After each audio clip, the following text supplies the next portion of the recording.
po ako sa ospital, tinuturok-turokan nila ako. Tinuturok-turokan? Masakit yung injection sa'yo? Siya ay may stage 5 chronic kidney disease. Ibig sabihin, hindi na gumagana ang dalawang baton niya na sumasala ng mga dumi at likido na dumadaloy sa kanyang katawan. Mabigat sa dibdib. Kasi po sa katayuan namin, alam namin din na matustusan ng pangangailangan. Pero gumawa po ako na parang kahit na malimos. Kahit masakit, binigla ako ng ganun, hindi ko pinakita sa anak ko na medyo natatakot rin ako. Pilit kong nilabanan. Gusto ko makita niya ako na may saya pa. Halos gapangin ng mga magulang ni Lovely ang buo nilang barangay para makahingi ng tulong upang matustusan ang dialysis ng anak. Ginawa ko po kahit maglabada. Kung saan ako naglalakad, dala yung tabla para may magpalaba. Di po ako nahihiyang magsabi. Kasi nakikita ko nahihirapan po sila. Kasi pinapagalitan po kasi sila palagi ng doktor. Kasi araw-araw po may reseta. Naawa po ako sa kanila. Ano sinasabi sa kanila ng doktor? Bakit daw ang kupat-kupat nila?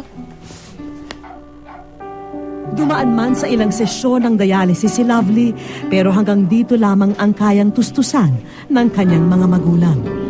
Isa pa'y, hindi rin maganda ang nagiging tugon ng katawan ni Lovely kahit dumaraan na ito sa iba't ibang proseso. Kakamatay daw ito eh. Sabi ko, Dok, yaman na tinapat nyo na rin lamang po ako.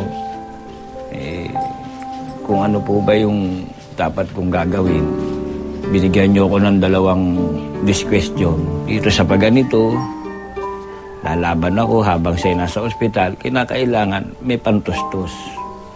Kung dito naman, kung meron at mapuputol-putol din ng paggagamutan, doon din siya mauuwi. Saan ako maghahanap ng mahabang pantustos sa kanya? Oy, saan ka pupunta? Ay, babe! Kay Lovely na nanggaling ang pagpapasya na umuwi na lamang siya sa bahay dahil hirap na ang kanyang katawan sa loob ng ospital. Sabi daw bubutasan pa daw ako sa leeg. Kaya nagpauwi po ako. Para daw po sasalinan pa ako ng dugo. Isang bata! Ana? Nakakulay brown. Nakapanlulumo ang kondisyon ni Lovely nung unang araw niya sa kanilang bahay pagdating mula sa ospital.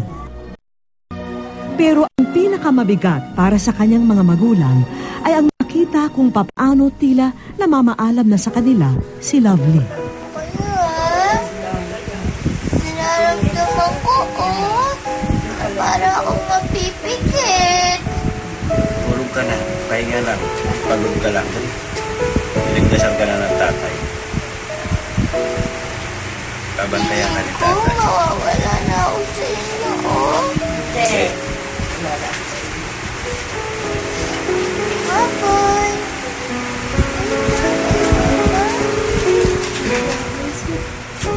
Sa likod ng madamdaming tagpong yun, nananatiling isang nilalang si Lovely na ayaw pang malagutan ng hininga at iwan ang mga mahal sa buhay. Sakitan po ako. Napaiyak po ako. Bakit? Kasi kala ko mawawala ako sa kanila eh. Kasi po, naghihingalo na daw ako nun eh.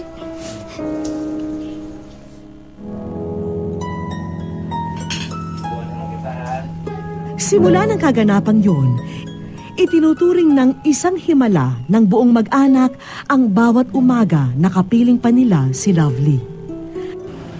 Inapat na ako ng doktor na, pero sabi ko, labanan mo yan.